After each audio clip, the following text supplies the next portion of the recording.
Ang boss ng flood control scam, ang dating USEC ng DPWH, USEC for Operations na si Roberto Bernardo. Ito ang binabanggit ni Alcantara, ito daw yung kanyang boss. Ito rin yung ito talaga yung nandun sa DPWH Central Office.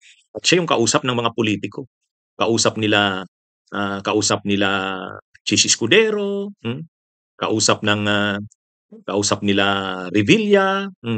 Hindi hindi nga lang sinasabi na kausap si Jinggoy, pero tao ni Estrada yan si Bernardo eh. Kaya kahit yung mga flood control projects ni Jinggoy, ano yan, kay Yusek Bernanong kagagawan yan. Doon niya linalagay sa Bulacan kasi tao niya din si Alcantara. Yan. Kaya matindi itong si dating DPWH Yusek Bernardo. Ito talaga yung nagko-connect sa mga politiko at siya yung nakaupo doon sa central office ng DPWH para siguraduhin ang mga proyekto at ang mga kickback na ito.